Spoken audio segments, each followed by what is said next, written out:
मान्य सदस्य छोटकरीमा आफ्नो कुरा राख्नुहोस्, अन्य मान्य सदस्यहरू बस्नुहोस्।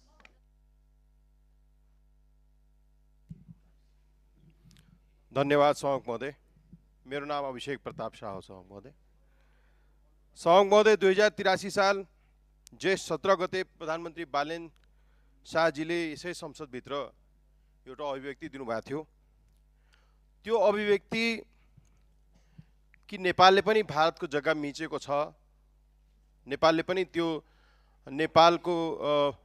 पनि भारतको कतिपय ठाउँमा जग्गा मिचेको छ भनेर चाहिँ उहाँले जुन अभिव्यक्ति दिनुभएको थियो, त्यो अभिव्यक्ति अत्यन्तै त्रुटिपूर्ण र आपत्तिजनक ठहर गरिएछ। सभामुख महोदय, हाम्रो पार्टी नेपाली कांग्रेसले यो विषयलाई लिएर कडा विरोध दर्ज गर्न चाहन्छ। सभामुख महोदय, यदि नासमझले नै अथवा चाहिँ प्रपर प्रिपरेसन नगरिकन उहाँले चाहिँ यो आफ्नो स्टेटमेन्ट दिनुभएको छ भने त्यो चिन्ताजनक विषय हो सभामुख महोदय।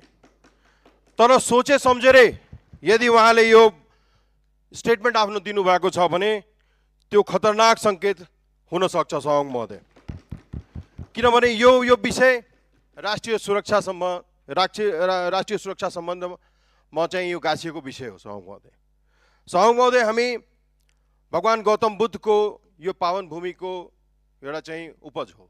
हामी चाहिँ नेपाल पुरै विश्वलाई नै शान्ति र सहअस्तित्वको विषय चाहिँ हरेक देशलाई चाहिँ एउटा मेसेज दिन्छ चाहिँ नि।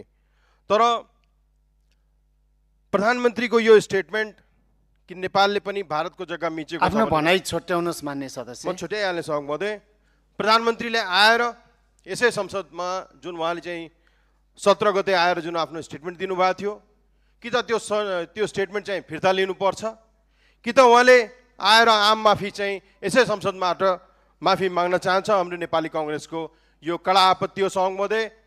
यो नहुन्जेलसम्म हामी संसदलाई सुचारू हुन अलि चाहिँ हामीलाई पनि बाध्यता छ सभामुख महोदय। हामी यो विषयलाई लिएर एकदम संवेदनशील छौँ। यो विषय एकदमै हामीलाई चाहिँ